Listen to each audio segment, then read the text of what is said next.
Welcome to Detailed, an original podcast by RCAT. This is a show where we uncover lessons learned to help you with your next project. I'm Cherise Lakeside, Senior Spec Writer at RDH, and your host. My guest today is Sarah Cantine, Architect and Senior Associate at Scott Edwards Architect right here in Portland, Oregon. Sarah holds a master's degree in architecture from the University of Oregon, go Ducks, and is a certified sustainable building advisor.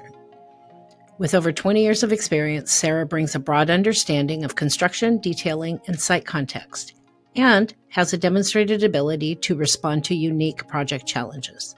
She enjoys working closely with clients to develop specific solutions to complex projects and is particularly drawn to work with a larger community impact. The project we are going to talk about today is the Oregon Humane Society, or OHS, the New Road Ahead project in Portland, Oregon. Very unique, by the way. Adjacent to the OHS existing shelter, the project expands their Portland campus from 1 building to 3 and bolsters the organization's national leadership ability in animal welfare. The 71,100 square foot expansion comprises 2 buildings. One houses the Community Veterinary Hospital and the Animal Crimes Forensics Center, which is, by the way, only the second of its kind in the nation, and the other building includes the Behavior Modification and Rescue Center. Now, let's get into the details.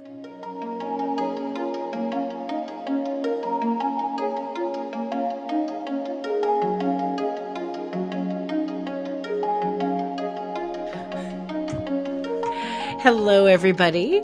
My guest today is Sarah Cantine, Architect and Senior Associate at Scott Edwards Architecture here in my hometown of Portland, Oregon. Sarah is actually our second Scott Edwards Architecture guest. We had Bob Carbon about a year ago talking about the Steeplejack Brewing Project. But today we're going to be talking about the Oregon Humane Society, or OHS, the New Road Ahead project, also here in Portland. Sarah, welcome to Detailed. How are you today? Thank you so much. I'm doing well, thank you. How are you? I am good. Holiday season, all my shopping's done. Wow. It's not wrapped. Until it's wrapped, we have not accomplished anything. But yeah, pretty good. Just rolling along. I like to start every episode with some kind of fun little icebreaker question. And so in your project description that I received, I also went and trolled you on the internet, the project, and got some extra information.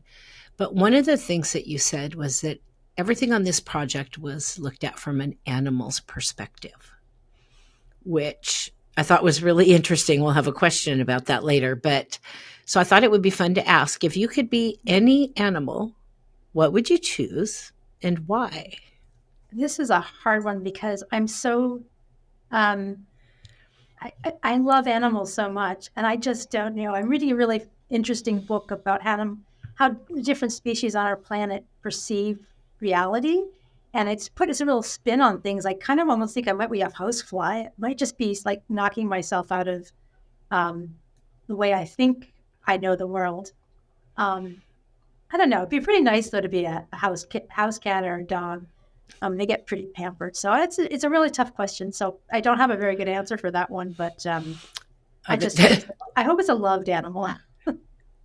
I don't think there's any wrong answer. And, it's funny because I've thought about that. I've actually asked that question on the podcast once before in an interview I did on a zoo project. And my answer to that question changes on a daily basis, depending on my mood. Today, I feel like a panda. You feel like a panda today? Is that because we're losing our pandas? No, I'm unhappy about that, though. I will let you know I'm very unhappy we are losing our pandas. Yeah. There is something about a panda when you look at them. They are so cute. They are so cuddly, and they just look so happy all the time. True just chill and happy, and I don't know. I'm feeling like a panda today. They do have a charmed Zen life. Yeah. They do. I would like to live my life that way. I'm a little higher stress than that most of the time, but I'd like to live a panda's life. Well, that's aspirational. Yes. Yeah. Well, I'll keep it as a goal. It does make it hard though, because you think about what you would want to be, but it also fights against your natural inclinations. So I think I would probably be a worried rabbit or something like that. Yeah, well, the grass is always greener, right? Oh, We want the things we can't have. Although I gotta admit that in my more seasoned years, I've gotten better. I'm not quite the stress case I was in my younger years. So I think it's a nice we thing. learn. It's Yeah, a nice thing about aging, isn't it? it is. You just don't sweat the small stuff anymore.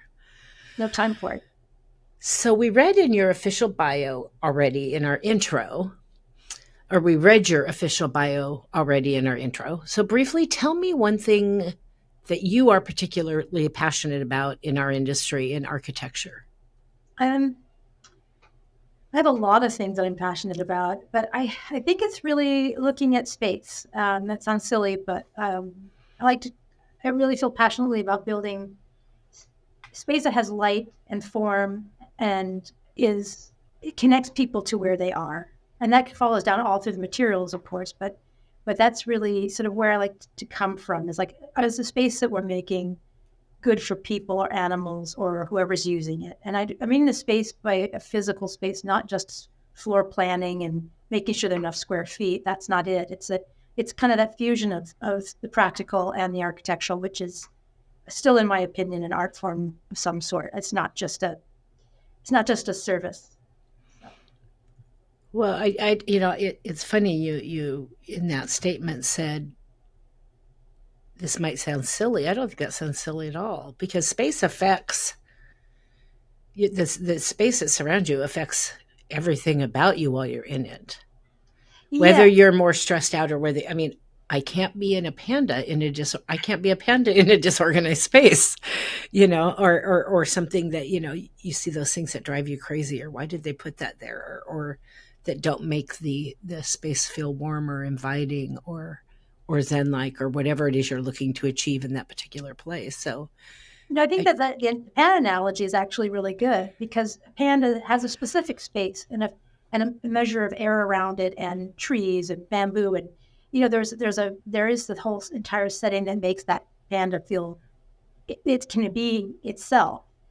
I think space is a hard thing for people to talk about because it means so many different things. It can mean an area on the floor. It can mean space in a closet. It can mean I'm meaning about that the thing you're talking about, which is that space which makes you feel comfortable and able to be your best self. Yeah. So I think that I think that sometimes I feel like we've lost some of the focus on that in our industry and this drive to meet these sometimes insane schedules and budgets and yeah, the fluctuation of everything in the industry that makes it sometimes difficult to do that. I I feel think that's a very lofty, lofty goal to be keeping that at the forefront. And it's very hard to do, especially with working for nonprofits, yeah, because very often you're really trying to do a lot with a very little amount of money.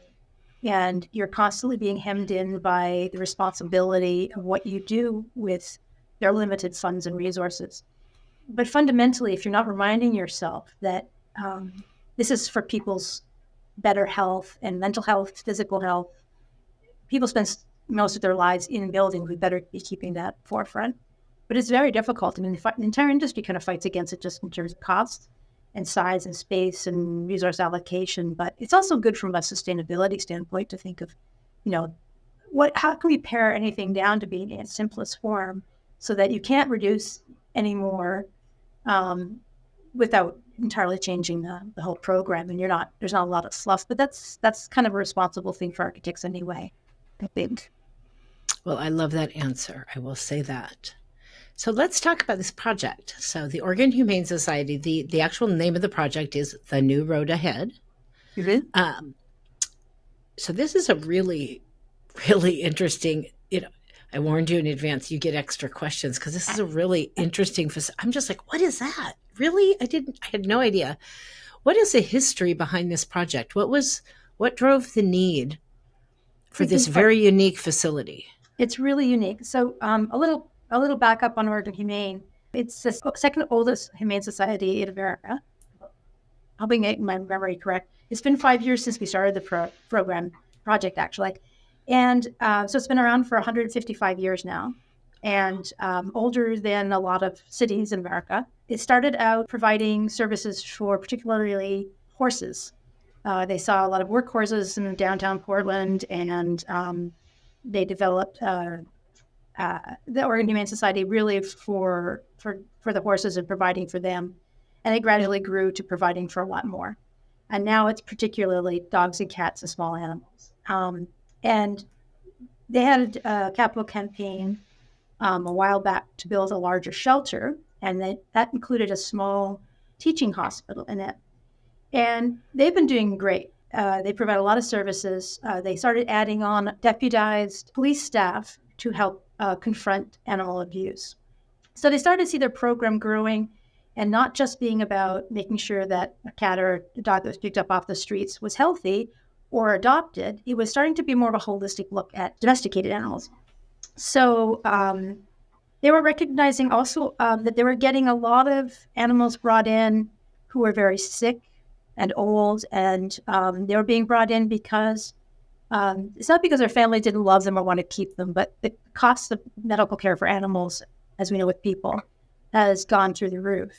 And we can do more for animals. And of course, loving owners of animals are, they're our fur babies, would want to give them the best. And so they were finding people were surrendering their animals so that they could get the medical care. And that's not what they want. They want animals to be kept with their loving families. And so they realized that there was a really big need to provide animal care for people who couldn't afford animal care. And so they started to look at potentially adding a hospital, expanding their forensics department so they could take care of animal abuse cases. They're also finding that they were getting hoarding cases where they would have, for instance, 200 Akitas. One year they got 200 Akitas from a hoarder, and they had to house these animals while that case worked itself through the court system. And so they rented a warehouse, and they housed these 200 animals for over a year. I think it was almost 2 years. And they realized, wow, that's going to happen again in the future, or a natural disaster, if there's a fire, like let's say up the Columbia Gorge, they evacuate all of those animal shelters and bring the animals somewhere. They realize that they were the repository for some of those evacuations. So they realized they needed a space for that. And they also were having animals that needed more care and nurturing to become adoptable. So they needed a space for those animals to take a slower pace through the system and not have to kind of be ready and presentable for adoption right away. So those were some of the trends they were seeing. So now we get animal hospital, a forensic center, a behavior center, and a resource rescue center. Those were the 4 pillars, so to speak, of the new road ahead. Those are the 4 main programs that we were tasked to try to bring into one facility, which was not really possible. Originally, they wanted it to be part of their shelter. And just with the way circulation worked, the original shelter had, a front and a back and very little circulation around it. We really tried our hardest. And the project morphed several times. And they had bought the property next to the original shelter. And that's what ended up being built were 2 different buildings, one housing the rescue center and the behavior animals, and that's called the BRC. And then another building which houses the hospital and the forensic center, which could kind of share resources. MRI type machines, and they don't have one of those, I don't think, but certainly X-ray and staff and volunteers. So both of those facilities are on the same piece of property, but we tried many different routines, like how do we get all of these things to work together into one building, and realize that they really wanted us 2 buildings separately. This new forensic center is only the second of its kind in the nation. Yeah. When you're doing things that are that similar but that different, they're all serving the same population, so to speak, but from different areas. It almost drives. I think you were, in my opinion, I think you were probably better off with separate buildings. Yes, yeah, and in fact, they were thinking about them as 3 independent buildings. As there are a lot of reasons for that, but it was a very complex process of trying to figure out adjacencies. One of the things is that they use some of the same staff between the shelter and the hospital and the BRC, that you have to also be very careful about co-locating enough things that people are not, going halfway across their entire campus just to run someone some pills or something like that. It has a very complex interrelationship aspect to it, circulation-wise, staffing-wise, visually. I mean, there are just so many different little layers to this. But one thing I wanted to say about Oregon Humane is this is all about trying to find the best way to be a leader for innovation, and to really try to look holistically at the entire animals process through this kind of facility and what their needs are, and meeting all those needs in one sort of holistic sense. And a lot of healthcare facilities are doing that now. You hear it called integrated healthcare, where you might go see your doctor, but your pharmacist is also there, maybe your dentist is, and maybe even your psychiatrist all in one place, so that you're more likely to get that full holistic treatment. And that was the same thinking with the Humane Society.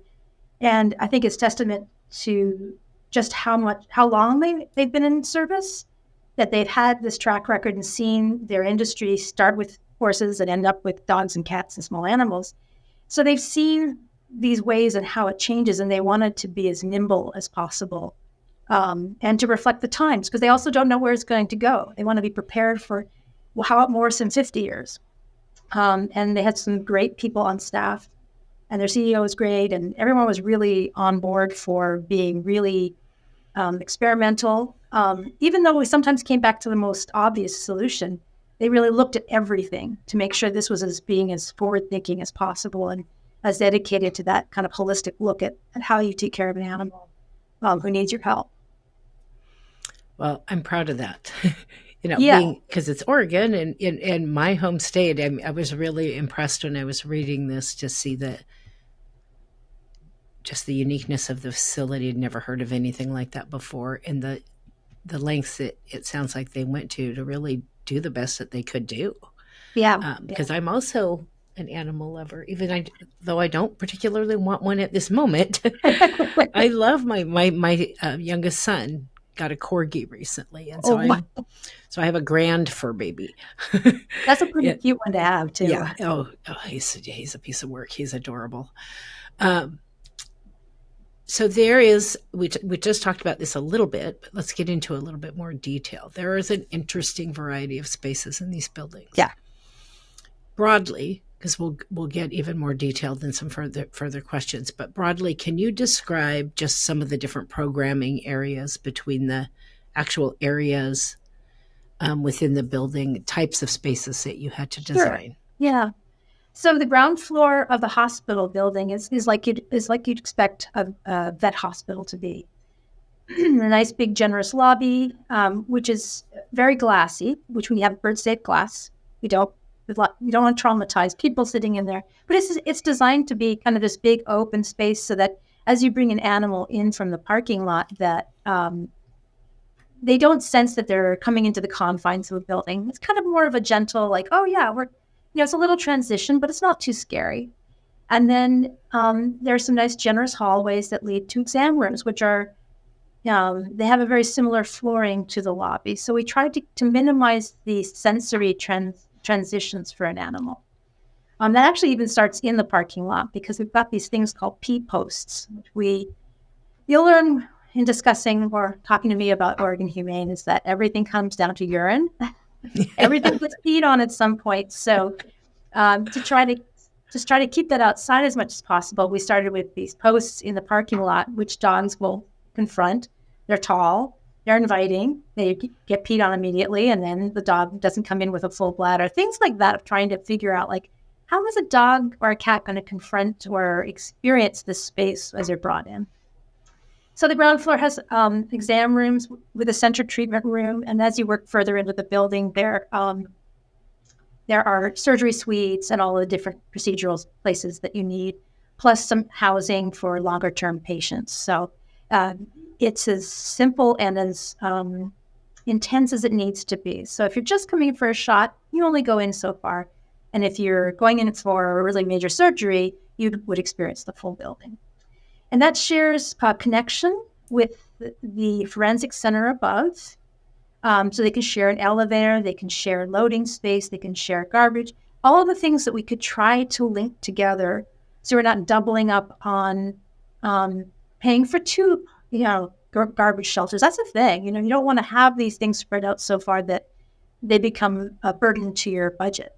Because every dollar that's not spent saving an animal or not spent, working on the building is saving an animal somewhere else.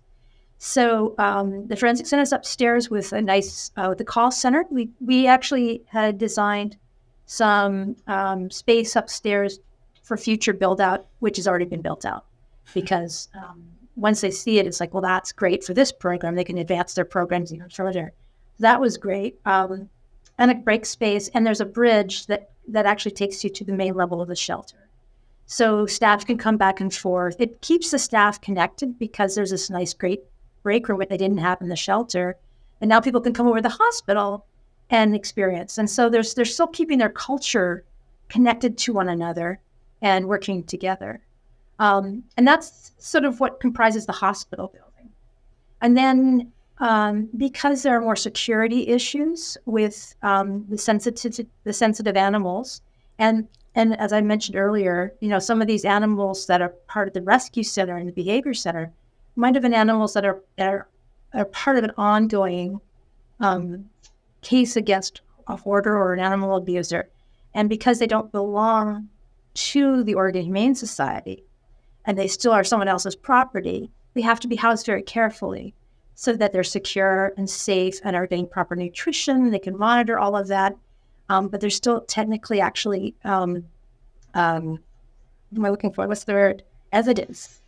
Right. If you think about it, it's a very strange concept, but these animals are evidence and potentially a crime. So they have to be very, very safely monitored. And so they're very well protected with security, and they are in a rescue center, which is this other building. The spaces in that are a typical kind of kennel space where like the Humane Society has and any other shelter has. And that's kind of a main volume of the rescue portion. But in the rehabilitation center, the kennels are broken up into smaller groups. And that's so that you can isolate very sensitive dogs and cats into smaller groups where there isn't as much noise and activity and stimulation. And there are a variety of different types of, the kennels are all the same, but they're in smaller groups and they have slightly different spaces. But all of those are linked into pods of 3, which then you can slowly, as the animals get more comfortable with their little pods, they can be let out and have meet and greets. And then they share a little outdoor space with the next pod over. So as the animals get even more comfortable, they can maybe meet and greet with their group of 6, one-on-ones or whatever works. And those can be monitored by kind of a central space. And gradually, as the animals become more and more comfortable, they might move to a more active part of the rehabilitation center, or they get to go into the apartments, they're called, where they're kind of a single room. They're no longer in the studio apartment. Now they've got, the 1 bedroom. And those ones are kind of like, okay, they might be taken to a room with an easy chair and a couch so they can learn how to use a couch. They may have never seen the inside of a house. They often are from neglect or abuse and have never been really socialized. So it's kind of training that animal to feel comfortable for their future life as a pet. Those animals are usually adopted out separately because, they're a little quirky. They're not your average sort of corgi, they're fur grandbaby. But it's really great that they get that chance to kind of calm down. Sometimes, too, they're also brought from the shelter just to calm down in the BRC. And then we have the similar area for the cats as well. And one thing that I've never had in my career is a statistical response to something we've done. And it's been really great to work with an animal rescue because they keep statistics on everything. How many dogs they see, how many cats they see, how many cases of, fleas versus, ringworm. But they say that the animals that are in the BRC now, when they had to give them the same kind of care in the shelter versus the BRC, the BRC animals leave 40% faster. Wow. So a dog that had been kept up in the shelter for behavioral training would be there for 40 days. And at the BRC is 27. So that tells me the architecture is doing something right. And it may be that it's just a nice place for people to work, and that flows from the people working with these animals. But I have to think that there's something about the thoughtfulness of how we got to that plan and the lighting and the calm that really helps them. Well, I mean, and if you think about it really for any job that you do, if you don't have the right tools and the right spaces to do your job, you're going to do it less efficiently, not because you're not good at your job, but you don't have the correct tools or space to do your job. And so it only makes sense that when, they get these spaces structured for what it is they need to do in that particular area, that they're going to be able to do that more efficiently. Yeah. And that's better for the animals. I mean, because I'm sure plenty of these animals are coming from not very great places in the first place. So the last thing you want to do is to bring them into a place that can't quite serve them either. And so having all those things where they really can focus that time and effort in a space to do what they need to do, like, for instance, having that quieter little 3-pod area for a dog that's been abused, it makes total sense why you would need to do that and slowly integrate them back in so they feel safe. Yeah. That's amazing.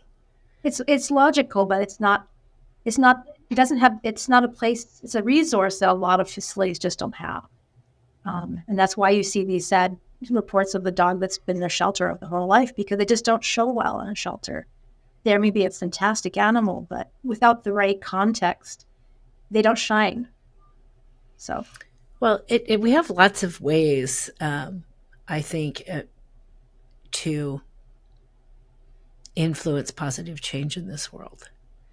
So now that this center of buildings is what it is, there's going to be a lot of places around the country that are going to be checking that out. And that's going to, even if somebody can't get the building or can't get the space, they're going to come look at that because it's so unique and it's so different and it's so innovative. And they're going to be like, hey, maybe we could do this at our shelter or our animal rescue or whatever. And so I would imagine this facility is going to have a big influence over the long run on other people having ideas to bring what they're doing up in that industry. So. And I know that they already have been giving tours. I mean, that's something that I was really amazing and extremely helpful at helping design this building, is that we got tours from other facilities. We flew to Asheville, North Carolina. We got several tours there of different types of facilities, behavior modification, behavior training center, which was so insightful. And then several shelters out there where we could see what worked, what didn't work, what worked for them, and what our team, I mean, when I say team, I mean the design team was people from the Oregon Humane Society. They would voice in like, well, that would work. That works really well here, but it wouldn't work for us.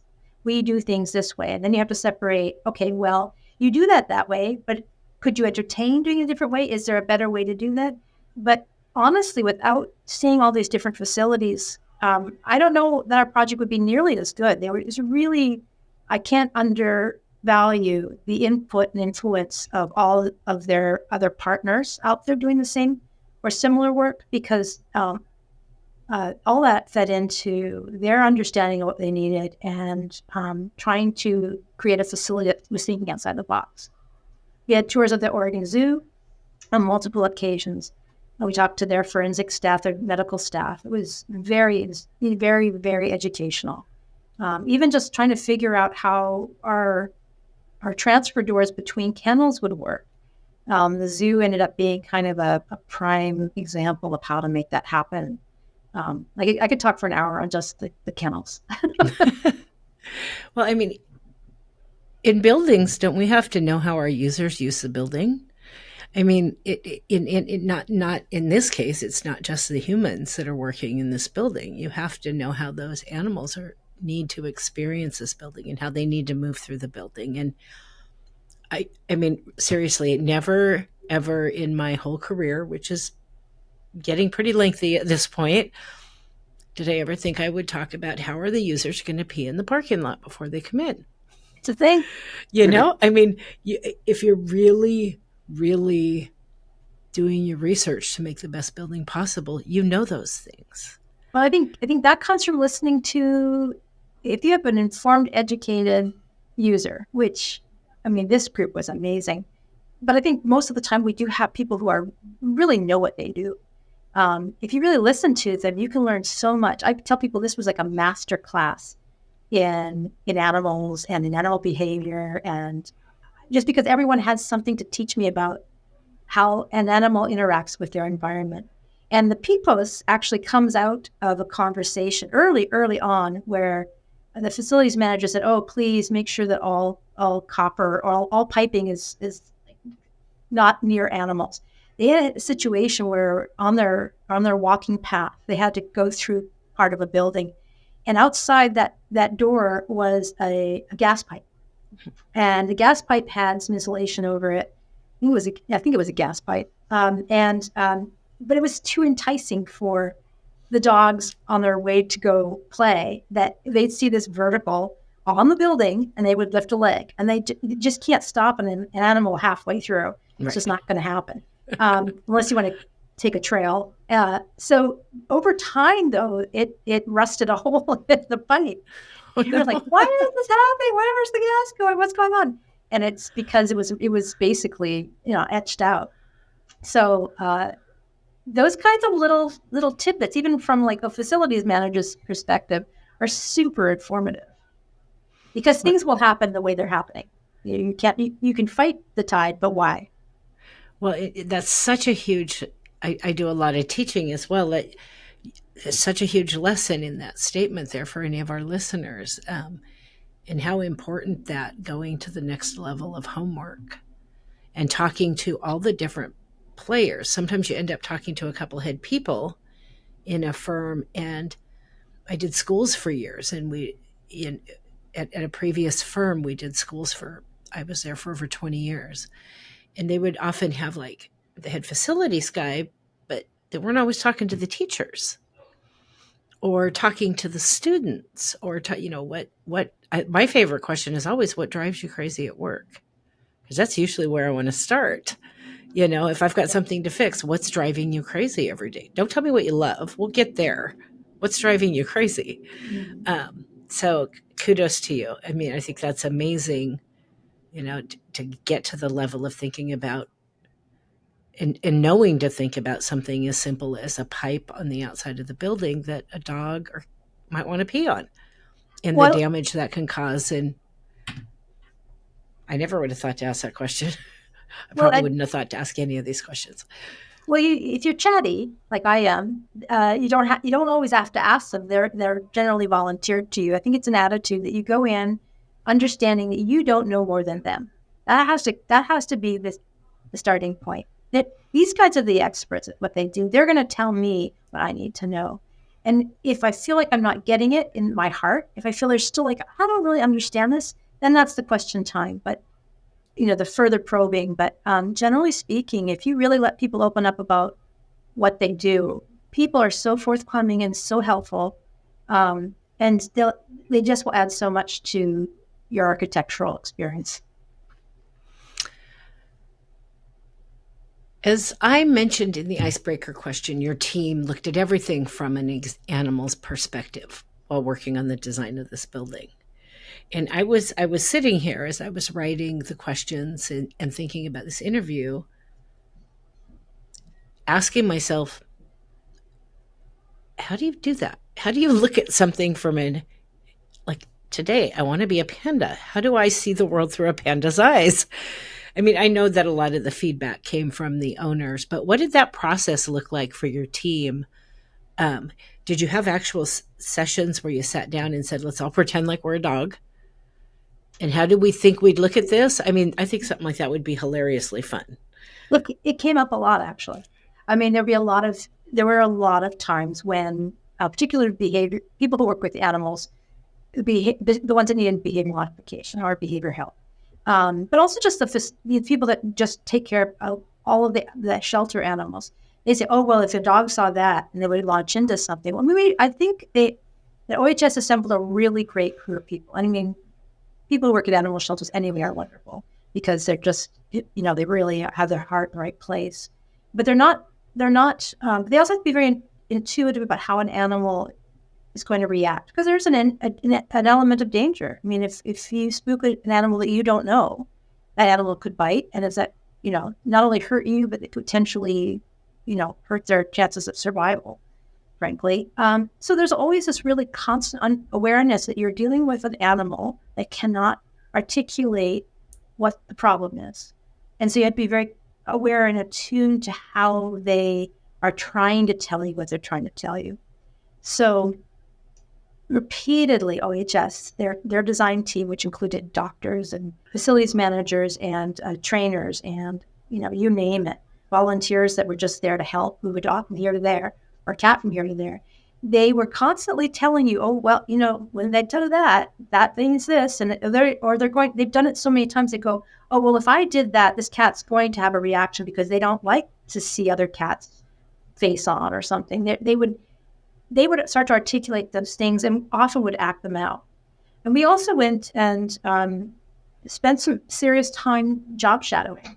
So OHS has something called Second Chance, where they take in transports, particularly from California. There's 12 hours away is Merced, California. That's the length of time of driving that you can drive with animals in a vehicle before you have to take a potty break.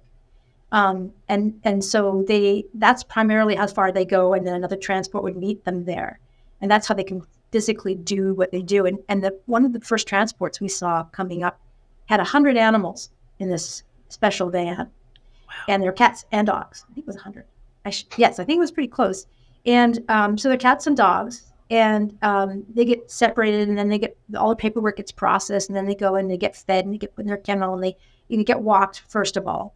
So there's this whole process of how that happens. I'm sort of going off a tangent, but those volunteers and staff just get to know how an animal is going to react to scenarios so well that it's like clockwork. I mean, they just know what to do, and they are so forthcoming with, like, we do it this way for this reason, and we don't break from this protocol, but maybe we could do it this way for another reason. I'm not sure that answers your question really well. Well, no, I think it does, because I think that, how do you design such a unique space if you don't have the answers to those questions? And you just explained how you got the answers to those questions. I mean, I'm sure that you changed design elements over and over again based on these conversations and somebody telling you, well, if that's there, this is going to cause this problem, but if it's over here, it won't, or, whatever. We were corrected a lot. We didn't go off in our architecture brain this direction. They go, Sarah, you're not remembering. This has to have one-way flow. Dogs are only going to walk in one direction because they don't want confrontations and things like that. They were very good at pointing out places where we were neglecting what we'd already heard or what we'd seen. And so a real teamwork effort to understand potential issues. Not that we erased all of them, but because dogs are clever. Yes, I've had a few over the years. I could tell you stories, but we'll be here all day if we do that. Let's go into a little more specific details about the design. So let's start with the exterior of the building. The buildings. Sorry, buildings. There's two buildings. Talk to me about your design of the exterior and some of the materials you used, because obviously I don't care who the facilities is for, there's some aesthetics involved. You want it to be look nice and be an inviting place. So tell me a little bit about the exterior design. So we have first designed, like I said, is a very spread out, complex, a lot of natural light, a very articulated building, lots of fingers going out so that we could have a lot of windows. And just budgetary wise, the bids were coming in, estimates were coming in so high that we realized we have to make this, squish it down. The contractors were really good about reminding us, hey, you want to afford this building, you have to think about it as a box. So that kind of goes against, it's so antithetical to providing kind of a daylit, natural environment for animals, which comforts them and soothes them. So we had to get creative with some of those spaces. Not as much in the hospital because the animals aren't there very long, although we do, anywhere the animals were for more than a couple of hours, they were in a room that did have natural light. So that was the first thing, is trying to think about how to get daylight into the building. So we have windows as anywhere we can. Anywhere a human's going to be for a long time, or an animal is going to be for a long time. So there are windows everywhere. one of the interesting, anywhere an animal is going to be close to the building, like around the BRC when they go out for walks and they get brought back, just assume it's going to get peed on. So everything at a certain height or below a certain height is a concrete block, the concrete lintel, and is really well sealed. And that holds true also for the hospital. You'll see that the brick wraps around the front of the building. We don't need it in the back. And it's not uncommon to find, front facade materials and back facade materials. It's very common to have a very, a little bit of a mullet in a way, or think of it as, you're forward facing and then behind the scenes it's not as necessary. But we chose also, above all of that, for tying the buildings together, a really nice, what we think is a really nice metal siding. Turned out to be really good. We hadn't seen it installed anywhere, but we took a chance on it because we really liked the color and the shape. Particularly, interestingly enough, because the facilities manager was concerned about box rib, which is when you get metal siding that just doesn't square up and square down and square across. This is sort of keystone pattern. They were afraid that might be too much maintenance because birds could nest in it and spiders would create nests in it. So we found this really simplified version, which was just triangles. So we'd go a flat panel and a triangle and then a flat panel and a triangle. And sometimes there were 3 triangles in a row, so 3 ridges or sawtooths or however you want to call it. And it turned out really well. But it also was kind of interesting because that getting rid of that extra box rib, because it's now only had 2 sides that came up and over instead of 3, it saved on actually the amount of metal that went into the siding. So it had another little effect, but we also chose a color that the maintenance people wanted because they didn't want a maintenance issue. And so we chose a color that was kind of iridescent and would age well and would have be kind of dirt. You wouldn't see a lot of dirt on it because they had concerns about that. And I think that actually formed our palette for a lot of the exterior. This idea of making it acceptable to the maintenance people, that actually kind of fed into like, well, how is this building going to look? If we know this material will work for them. And so that's really a lot of what guided us. We tweaked it, but this one material that we could get absolute sign off ended up being our predominant exterior material, which I think it looks lovely. Everyone comments that it's really interesting because it changes over the course of the day with this slightly iridescent quality and interesting vertical pattern that doesn't really repeat, but it repeats a little. This wasn't on my question list because it just occurred to me right now and I didn't think about it when I wrote the questions. But did you have much in the way of site work or landscaping that you had to do? Because now you've got 2 new buildings. That's a great. I don't know what was there before. But it just popped in my head. It's like, how did I not ask that question? That was a huge part of this. So that's a good question. They bought the land next to them. They already begun the project, not building, but the design. Kind of crossing fingers that they were going to get the site next to them. They were pretty sure, but it took a long time. And that was a big stress on everyone involved. It's like, this doesn't go through. We're going to go back to the beginning. But they bought an old tire site, a tire retail site. So big industrial tires for big vehicles. And for those that don't know the site, it's on Columbia Boulevard, which is also a highway. So you're not just dealing with Portland Department of Transportation, but at the Oregon Department of Transportation. So it's got this extra layer of, it's going to be hard to close it down. They had their own requirements for all of that. There had to be some right-of-way improvements done. There are actually 4 different permits on this project, and there might have even been more. I think there actually were more because they parceled out the trash enclosures, so there might have been 5. But it had site improvements not only along Columbia Boulevard, which is a very busy road, but also along all the side streets, and plus the site itself. And that, if for anyone that has ever done a site improvements knows, gets extremely expensive because you're talking about new curbs, new lighting, new signage, new street trees, all of that kind of stuff, which all has its own regulations. And one thing that was happening, we were at first using not only the site that everything got built on, but potentially the site below, which they also owned.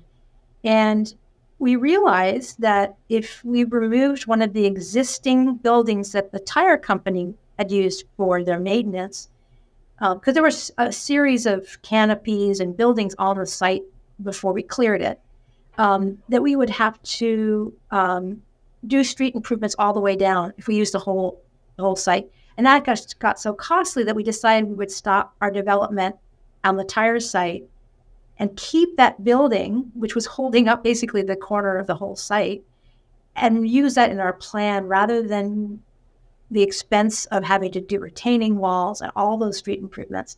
It really had a huge effect on how we looked at that parcel to be used. So would they have done it that way originally? Maybe not. I think it was a happy accident because I think they will use that building. I think it will get utilized, but it was definitely something that entirely changed how we approached the site. And we just had to, think, okay, you got to be nimble. You got to figure out what's the best use for this site. So I think that kind of gives you, without looking at a map and understanding it, it was a really complicated site. And it had been used for many years in different sort of manufacturing or storage facilities. So there was definitely some ground mitigation, soils mitigation that had to happen. There were all kinds of little things that had to be involved with sort of where the front of the building is. It's not on Columbia, it's on the side. So that involved new approaches and thinking through the entry sequence. And then the land itself, because it's for animals, and yet here it is in an industrial area on a highway.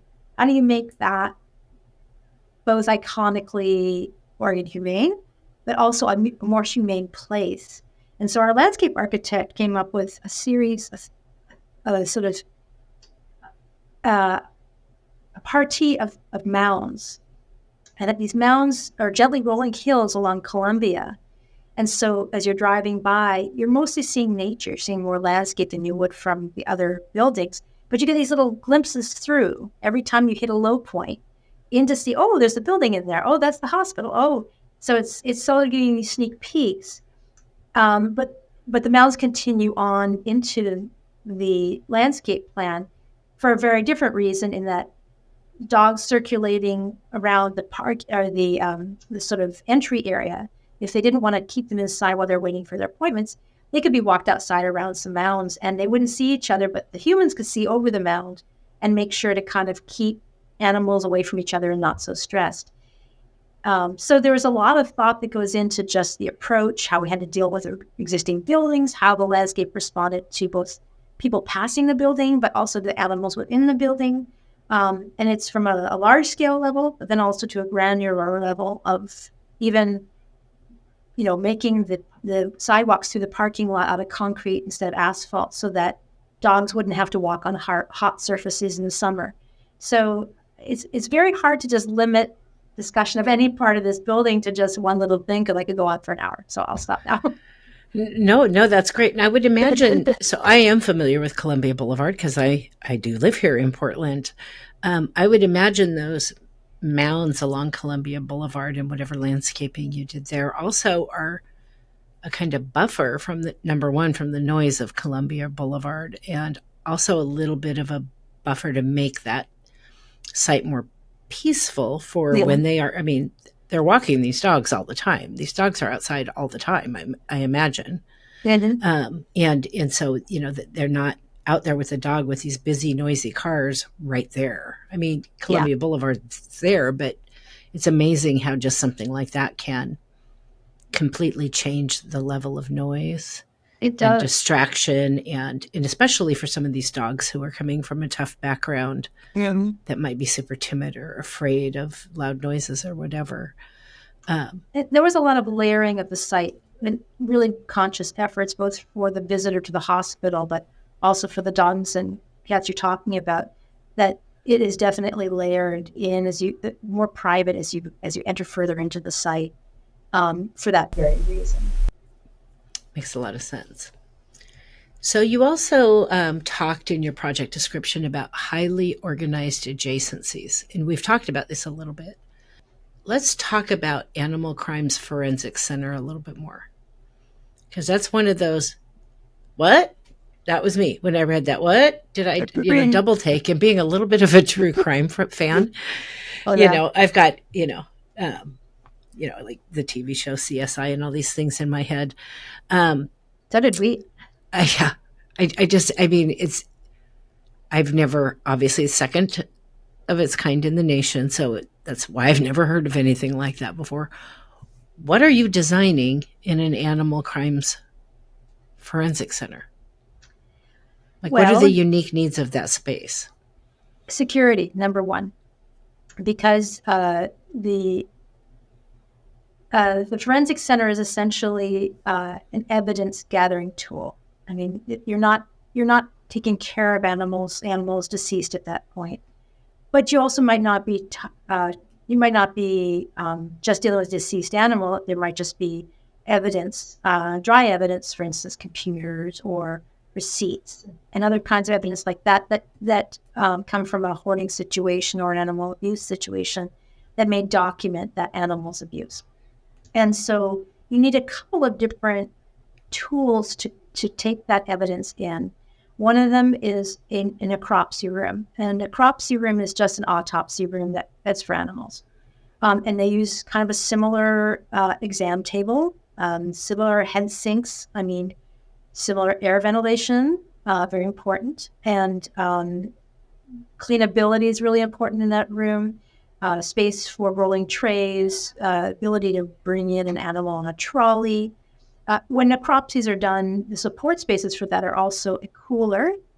So let's do a scenario that a dog was found and had to be brought in for a necropsy.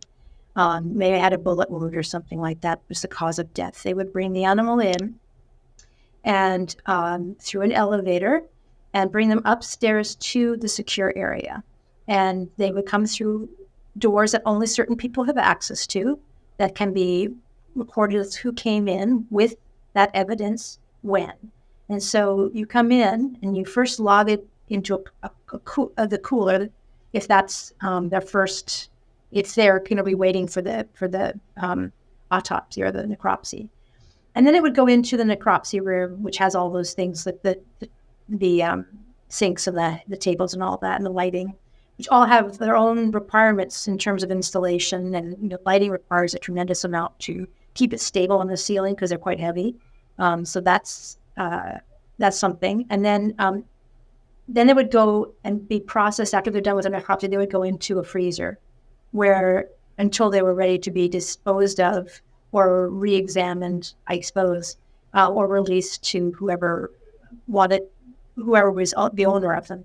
And that's part of an evidence room where everything gets put in after. There's also dry evidence, like I was saying, computers, dry papers, things. So that has a dry evidence room where there's microscopes and there are computers to look things up, and there are sorting tables and lighting and ability to photograph things. And then there's also a chemistry lab where you might be testing for poisons or toxins or do blood work or something like that.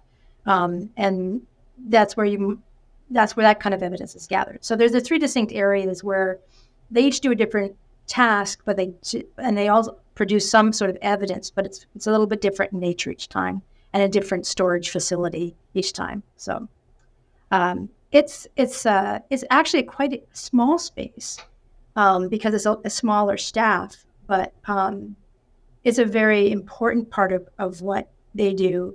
And a lot of what they do also happens outside of that area. That's just the evidence gathering and storage area. They have a separate space where they have officers who can do all the police work that normal police officers do. And that's a big important part of what they do, because oftentimes for animal abuse, it will often be happening. Someone may say, "Oh, I hear this animal being abused." Officers sometimes find that there's other abuse going on. It's often just the tip of the iceberg of other issues, societal issues that are happening that then get sort of enveloped by other police procedures and people. So I don't know if you're psychic, because you're leading right into my next going down a rabbit hole question that is not on my list for you today. So obviously, having this forensic crimes unit, and also just deal, even if they didn't have that area. A humane society has to deal with a lot of fairly emotional people who have either lost a pet or angry people who are pet abusers and you've taken their animals, or hoarders that are not reacting kindly to that. Did you have to make any special considerations in the design for human security? Because I imagine that has to be an issue to a certain degree. There is something that they have to be thinking about, especially, like you said, if somebody is abusing an animal, there's typically other things going on where that person is likely to be dangerous. Did you have to do anything special in the design to provide added security for these facilities? Well, there's certainly security around all of the buildings, the new buildings. Believe it or not, there's actually, well, you probably know, there's actually a fair amount of squatting happening down in that area. So they've had to be careful the entire time of building it, even mostly because of people stealing tools and et cetera, et cetera. So, but yeah, they have taken precautions. It's a very secure place. Even the portion of the building that is just evidence gathering is very secure. That means building all of your walls to the underside of the sheathing of the roof, and hardening walls, which is a process of placing plywood underneath your drywall. If evidence comes in after hours, there's a small locked transfer box, essentially, where someone has access with a key from the outside, puts evidence in and locks it, and you can't open it, but it can be opened from the backside into an evidence gathering room. They're very, very careful about how evidence comes in, but they're also careful about who can get into that space. It's not overly crazy, about, in terms of being paranoid, but it is definitely not easy to get in. Well, that's good. I think anywhere where emotions are high, these days anywhere, but anywhere emotions are especially high, that's something you can't not think about. Yeah. You want both the animals and the people who are there to be as safe as they can be, without being overly paranoid. Yeah. And you don't want to give off the sense, too, that it's not a friendly place. It's not a welcoming space. So you have to temper that with what you do. And that, I think, even the other projects that I have, there are often concerns over that very issue. So, well, I have to say that, and this was from something you said in a previous question, but it's been sitting there swirling around in my head. You talked about working so hard to get natural light into every room, talking about making, not making a place feel like a jail. And I remember, this was 100 years ago when I was a young girl, but I remember going to an animal shelter here in town to look for a new dog for the family. And what stands out to me about that animal shelter all those years ago is how it felt like a jail. It was a big concrete room with just cage after cage after cage and no windows and nothing soft, warm, or inviting remotely, involved in that space. And so when you were talking about that really stood out for me, because that just popped back into my head, that experience because it made me sad as a young girl to see these animals in this cold and inviting environment. I understand there's certain things, like you said, everything's about urine. They're going to pee on everything. So there's certain things you have to do. But I love to hear you say that how hard you worked to make sure you had natural light coming, and for the people. Yeah. I can only imagine working in that kind of environment was miserable. Yeah. Yeah. So I did love that, you really put a focus on making those spaces as warm and inviting as they can be, even though sometimes they have to be very, very highly functional spaces. You can still do that. You asked me what I'm passionate about. And I think that it is that you're building a space. You're not just building a thing that serves a function. You're building an environment. And I couldn't imagine being a happy animal without daylight. Happy human, let alone an animal that didn't have control over why they were there. And so our whole team felt very strongly that natural light at OHS as well felt the same way. That was a real challenge, that when you're pushed to try to squeeze everything into the least expensive exterior that you can, because you try to limit the amount of siding and exterior foundation work, all that stuff that goes into building a skin around a building, and building as consolidated a building as possible. It's really hard to get daylight in the middle of that building, and so we put as many of our hallways, as many exam rooms, the things that didn't naturally need light, we tried to push those in the middle of the commissary, the laundry room, things that we could pull in the center naturally went there first. But for instance, in the rescue center where they have 24 kennels and it's a big room, how do you bring light in? And it's kind of, they only had one exterior wall. What we did is we did a kind of curious inverted truss. So usually your trusses, your roof trusses are like this. Right. And we inverted it so it's upside down. So it's like that. And what that did was to give us a clear story on one side and a ceiling that sloped in so it could skim all that light from the clear story.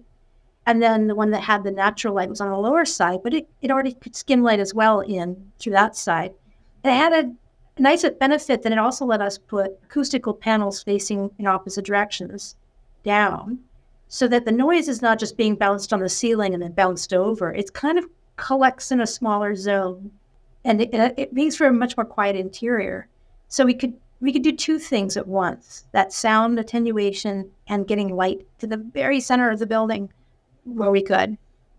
And it's very loud in a dog kennel. I can also attest to that. It is. I mean, the minute any human walks in the door, they're all like, "Hey, here I am." Well, we even went into looking into what kind of door latches would not click. We ended up not being able to use the ones we thought about using, which are these ones for hospitals, because that's a problem in hospitals too. You're there all day and all night, and you're constantly being woken up with the click of the door handle and someone busting into your room. Well, they make handles that you just press gently on and you don't hear that click. We got all excited about that, but we also realized that dogs are smart enough to know how to use those. You just lean their body against it and they can open them. So we didn't end up, but that was one of the big starting points, is like, how do we stop all these clickings? Because the minute that dog hears a click, they know someone or some food is coming through that door, and they all start barking, and it's an avalanche of dogs. Wow, that's taken it to another thing it never would have crossed my mind. That's taking it to even in a health facility. I've done a number of medical type of facilities interviews on this podcast. That's just not something that ever occurred to me. But you're right. They're usually coming and poking if you're in for surgery or something like that, and having to stay a night or two. They're in there poking and prodding and checking vitals or whatever all the time, and constantly waking you up. Mm-hmm. It never occurred to me that you could do things like take that one little thing away. That's one more thing waking somebody up or causing disruption. That's amazing. Yeah. That's a lot of people are going to like that one. I got a master class in this. I know. I want to go tour it now, mainly because I just want to see the pandas. I mean, the puppies. Get a black and white one. They look like pandas. And I think you've kind of answered this throughout, but I'm going to throw it out there anyway. Obviously, we as professionals don't get to work on a project like this every day, if ever. There are just those projects out there that are just those kind of one-ofs that you'll probably have in your career. So you're going to learn something from a project like this. I mean, you're going to learn something from every project you do, but then there's those ones you're going to learn a lot of some things. Yeah. I think you've talked a lot about what you've learned from this project and in dealing with the animals. What was your biggest growth experience from this project? Just maybe pick one thing out of, because it sounds like everything was a learning experience on this project. Yeah. How did you grow? What did you take away from this that you're going to take to your projects, maybe all of them going forwards? Wow. I think by working with people, because there were so many people, I think my skill level at navigating complicated groups of people, I mean, not really complicated people, I mean just complex systems of people. We worked with, from Sharon, who's the CEO and her team, which branched out to about 8 people, Ashley and James and Dr. K, Dr. O, and all these, that team. And then you branch out to the larger staff, which, includes the person who always, is in charge of the cleaning of all the shelter. And then they are the ones to tell you how that happens and gives you the facilities knocked down or bad. And then you can deal with people who operate the teaching hospital and who are the leads. And then you deal with, I forget how many volunteers. They have a huge volunteer staff, huge. Some just go work in the laundry. Some walk dogs. Some, do behavior training. I mean, there were so many different groups of people that each have their own interest, worries, concerns, focuses, passions. And it just was a very big learning experience of how to navigate that entire input.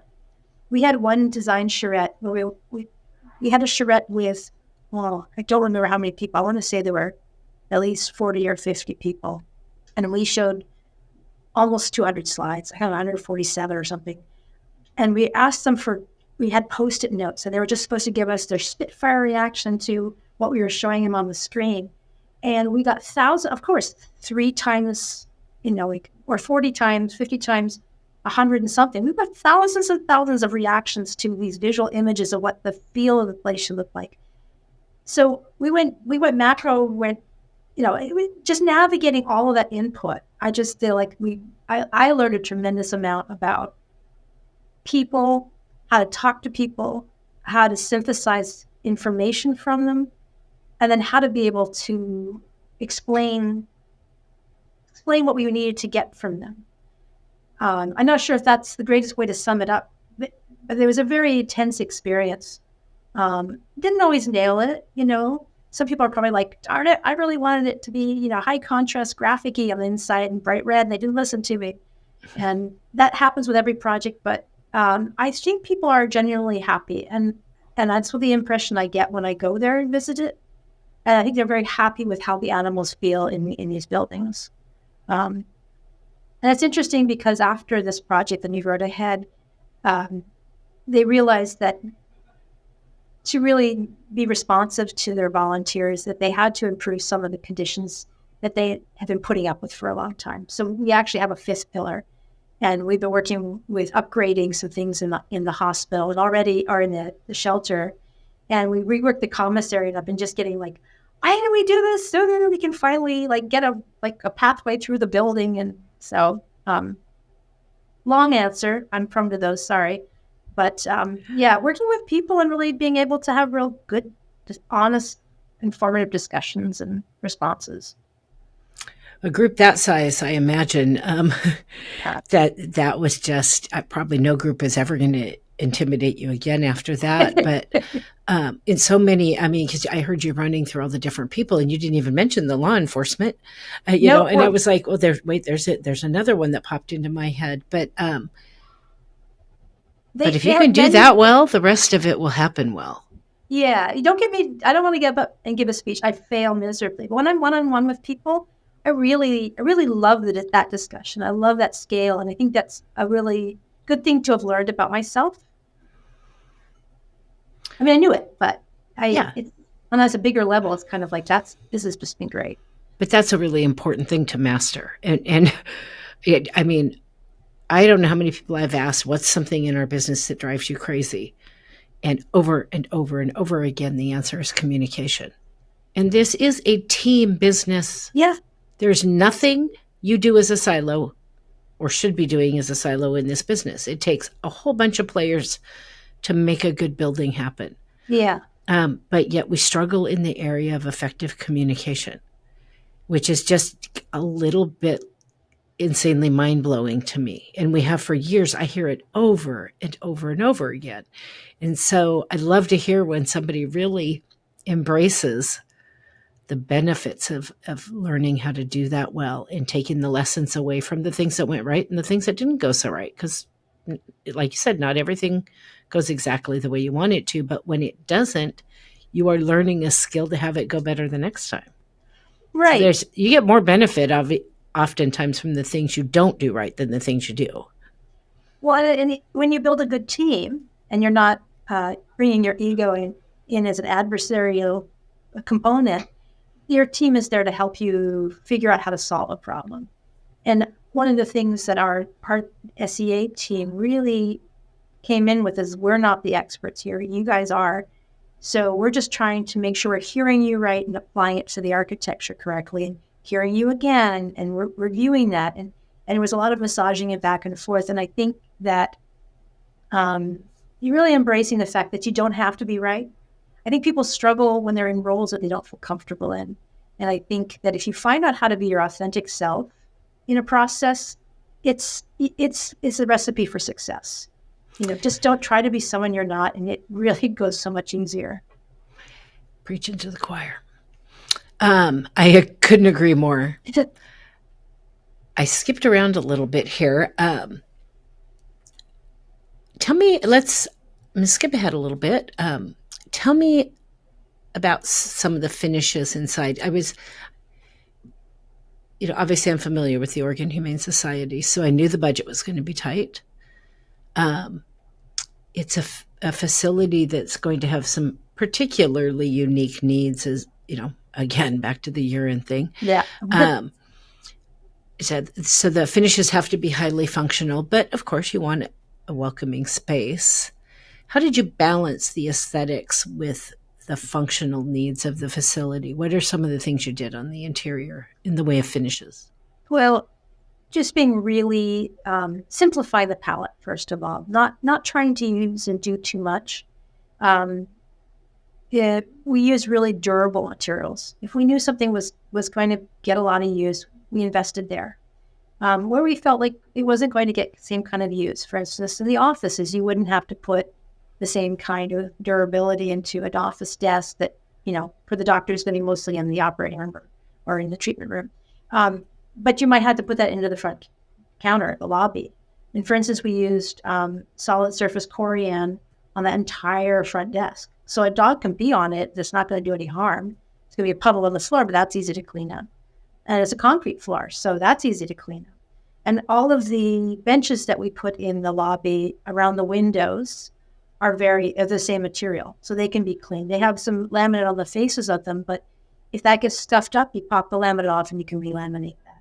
So we tried to do things that really figured out where was going to get the most wear and invest in those, and be easy to repair when we could repair. And then try to keep the palette really simple.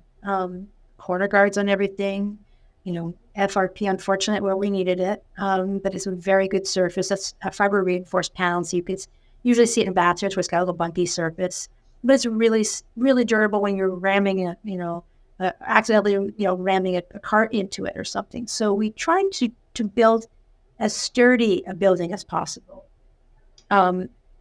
Shelters, the RC, they require a lot of air exchanges to keep the air fresh and clean and you really want the cleanest air in a hospital, for instance, or a kennel. We might have someone with kennel cough or another infectious disease. You don't want it to kind of run rampant through your facility.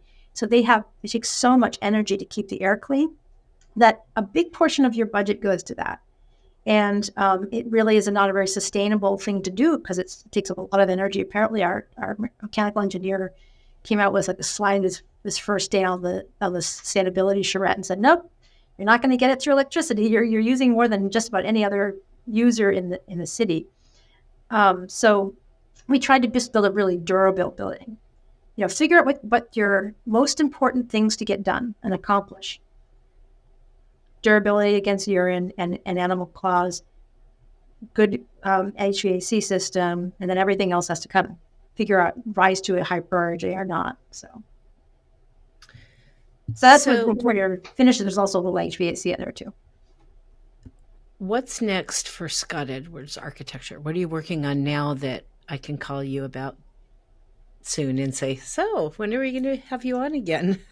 Well, I'm not quite sure. I'm actually working on a master plan for a cat adoption group.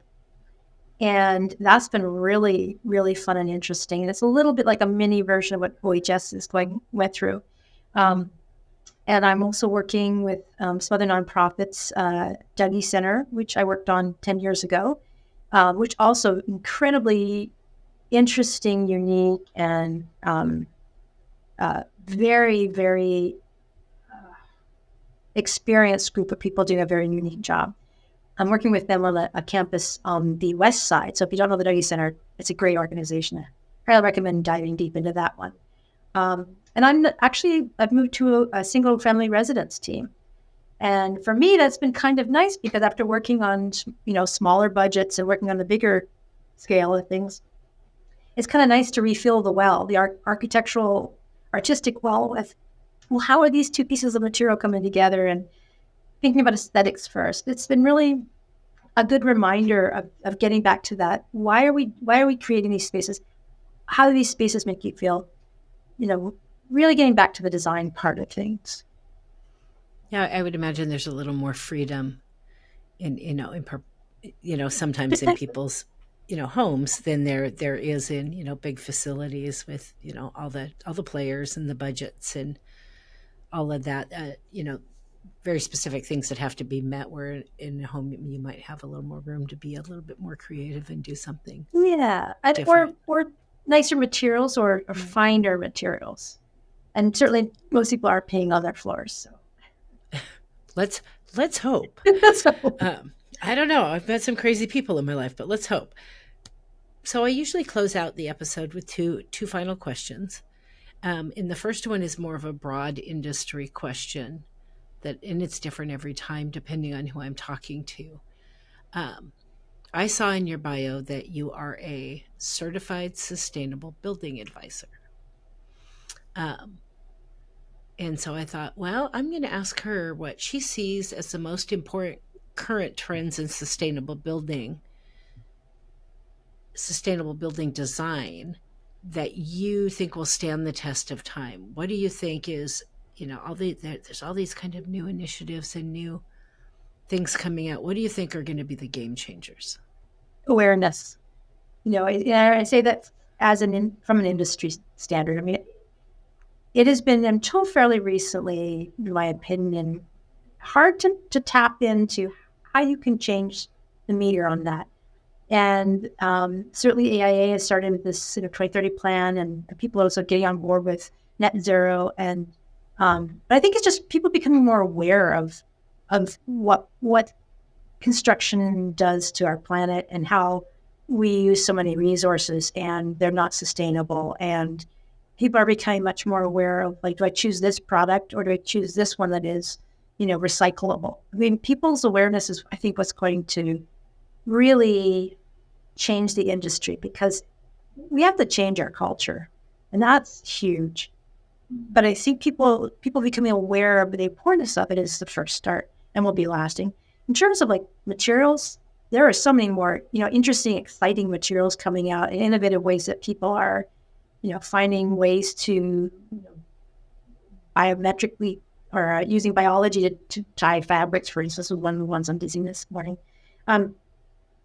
There are so many new products that are being tested because people are thinking outside of the box. They're seeing the legitimacy of worrying about things, but also just simplifying, building something that's built to last, not just throwing something up because you can make a quick profit.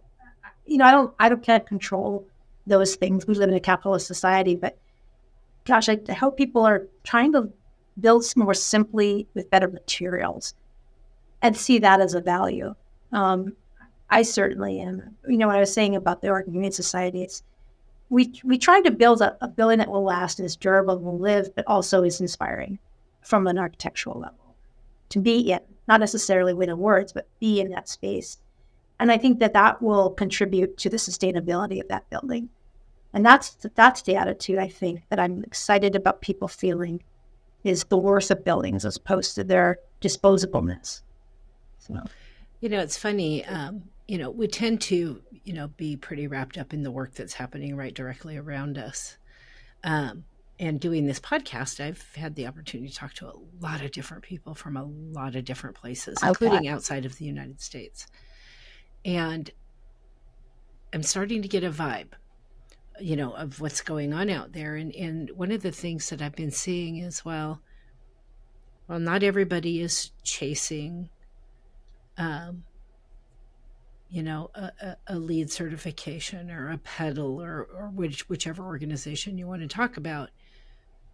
almost everybody I talk to is doing something in their facility. In this 3 points, and you just brought all three up that I keep hearing over and over again. I've had a lot of clients say, I'm not necessarily going after LEED certification, but we are designing to LEED silver standards or LEED platinum standards or whatever. And I'm hearing this simplifying the design conversation, and I'm hearing this building buildings that will last test of time. And you just brought all three of those things up. And I don't necessarily hear that chatter and all the buzz stuff. I'm hearing this one-on-one with designers saying, this is what I want to do, and this is how we're going to do it. And we're going to get back to the basics a little bit and be cleaner about how we do it in any way that we can within the budget we have, rather than worry about making, and I'm not faulting any certifications.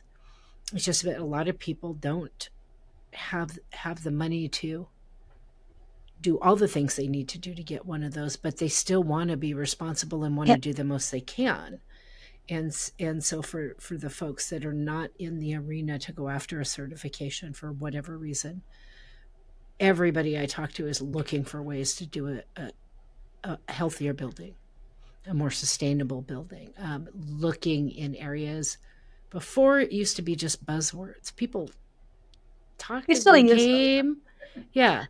And there's still plenty of that out there, but you'd hear people kind of talking about, sustainable movement, but yet nobody was doing anything. But I'm seeing a whole lot more people doing things at all levels, whatever level they can, and actually really caring about that. So I find that encouraging. Yeah. I wish you don't really know. Well, it's such a changing world, and it's a changing industry, and it's our industry as well as the sustainable initiative. Let's put it that way. We've hired a sustainability consultant. I mean, not a consultant. She's a member of our staff, really focusing on pushing through whatever we can and establishing and setting up whatever we can to do that. Because it would usually be 5 people in the office who were all really gung-ho and interested, but we also had our other work that was often conflicting, and it wasn't as focused and targeted on sustainability. So I think I've heard of a lot of different firms hiring and designating someone who can really delve deep and do the work that needs to happen to make it easy and seamless. That means getting things into our specifications that limit, the change orders or the substitutions where we lose control over sustainability. So that's just one of the front end things that she's doing. But it's also sort of understanding, are we meeting net zero? How close are we getting? Are there little things that we could do to just tip it over? How can we then show a client the worth of that activity, that measure, and really let them understand what they could be part of and offer them solutions that they may not have ever been aware that they could bring to their project. So it's a complex issue and constantly changing. So I think we're just getting a little more savvy, and we're starting to put into place people who are really focused and targeted and can help us, even people who are really passionate about it. I have a complicated job, and she's just making it so much easier and more available for me to do what I need to do. So I think once again, it's setting the ego aside. I know we all like to think we're experts on everything, but we're not. And we work in a very complicated business. And I'm always looking to learn something new, but I'm never going to be a sustainability expert. I have to be a contract occupants expert. I don't know if I'll ever be an expert in anything, because I don't believe in that word. I think we're always learning and growing until the day we die. But I love that you said that, though, about limiting the substitutions. I was having my little spec writer party over here when you said that. And I'm going to say it out loud so the listeners will hear it. I actually don't allow substitutions in my specs during construction, except in a very well-defined set of circumstances. Things like the product that we specified has been discontinued. Obviously, we have to allow a substitution. Mm-hmm. Or the plant that is nearby that was more sustainable burned down, and now we have to get it all the way from the East Coast. And now that's not as sustainable. Okay, maybe we have to look at another person's product that's closer by. So or there is a substantial cost, not 2 cents a square foot, a substantial cost savings to the owner for a comparable product, then we'll look at it. Otherwise, don't even send them. To specifically prevent things getting into the project that are not the things we wanted. So if you don't look at them and you don't allow them from day one in your contract documents, except under very well-defined circumstances, number one, it increases the efficiency of your team greatly, because we all know there's amazing contractors and there are ones that are more difficult. Yeah. And there are some, especially in public work, where you'll just get peppered. Oh, I can save 3 cents a square foot. I'm going to try to get this substituted. And often not even offer a cost savings to the owner.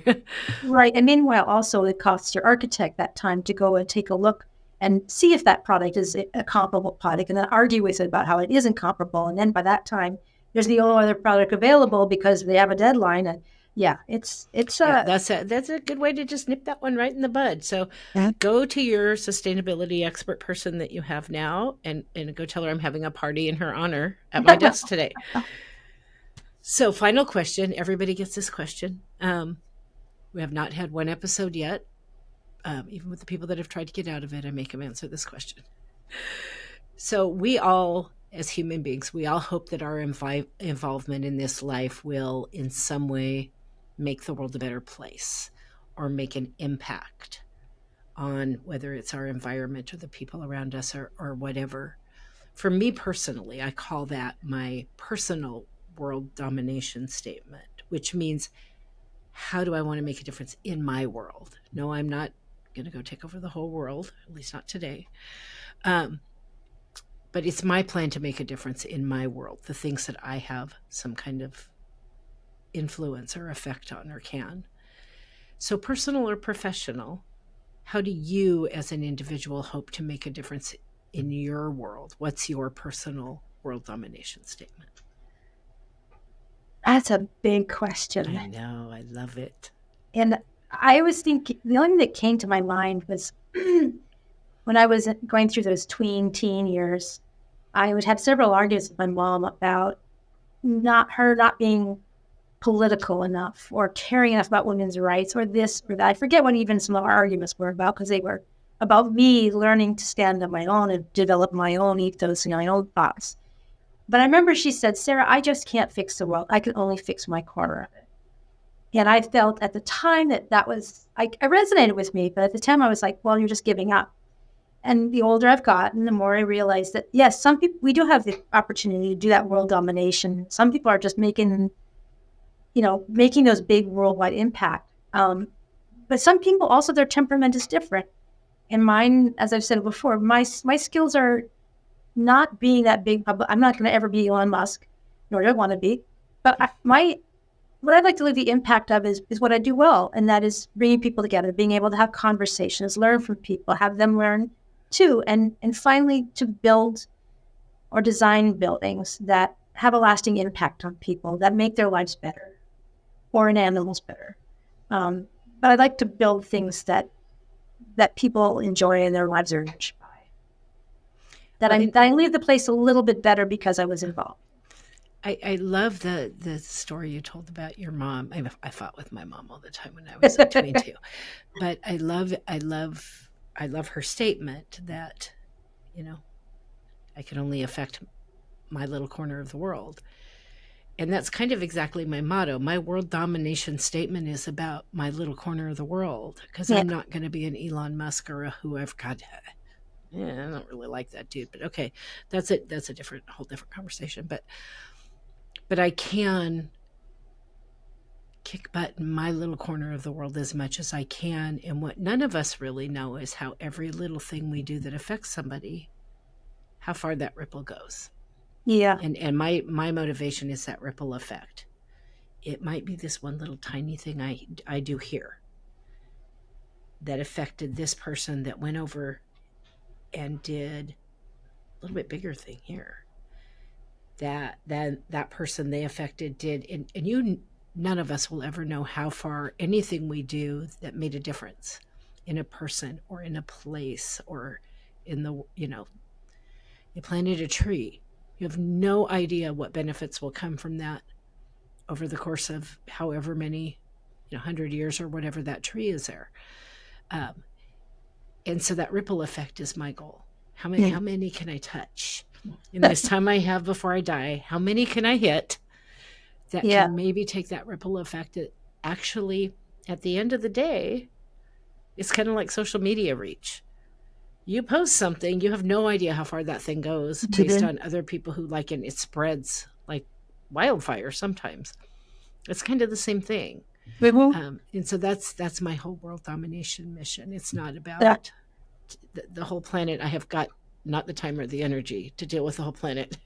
But maybe we are doing that. If every single person had that motivation to take over their little corner of the world, to make as much difference in the places that they can in the time that they're here, maybe it really is actually affecting the whole world. Right. So. Yeah, I had interpreted her as losing her passion for the bigger. And what I realized is that it's really just about holding on to a passion for whatever you choose to do. Yeah. Or whatever you have an ability, an ability to make an impact on. Yeah. I don't forget about any of the bigger, but I know that there's a whole lot of things in this world that I'm not going to have any direct impact on, but there's a whole lot of things really close to me that I can totally invade. I can go total.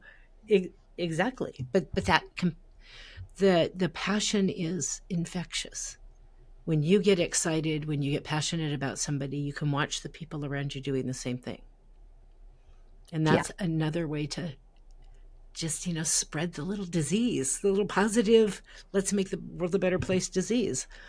If I'm going to have a disease, I'll take that one. That and my little bit of crazy. Sarah, thank you so much for joining me today. Oh, nice, Cherise. It's really great. I am so I'm not kidding. Like, I want to go out there. Please and do. Check it out now. Let's go for a tour. Do you think they'd let us? Oh yeah, I'm sure Dr. Cautious would give us a tour. Yeah. Okay, I'm dead serious. I've never done a year follow up touring. I mean, there's a certain time. Yes, we do year follow up touring facilities, but from a point of view of what would you do differently? How would we do this differently? Really diving into the design and not just the, oh my God, this wall is showing all of its, screws through the drywall kind of thing. But right. Not a facilities thing, but how can we move it forward for the next person? So I'd love to do that. And we really need to do that with you too. So. I am seriously, I'm totally in. Let's set something up maybe in January after the holidays. Yeah. I never get to go see these projects, hardly ever that I actually get to talk to people about, because most of them are not even in. I know. Oregon. It's the worst part about being an architect is actually when the owner gets the building, because you rarely get to see it in use, or years later. It's sort of like you're sending your child off to college and they move to a foreign country or something. It's hard. It's hard letting go to the people you've made friends with and we learn so much from. It's sad. A project that was kind of, I often do a lot of teaching, and I'll often, when I teach project delivery, and I'm giving examples to my students about, projects and buildings, and I often use analogies that your projects are like your children. Yeah. And it very much running a project is like being a parent, but also every project is different, just like every child is different. You cannot cookie cutter anything you do on a project. And you love them all. Yeah, exactly. And you get very, well, there might be a few you want to. Or sometimes you're just babysitting. Yeah. But, but you have to treat it like that. Yeah. That I'll just do this on every project. You can't do that with anything. Because it's a unique individual that has to be sculpted and molded in every area, including the more mundane things like contract documents and,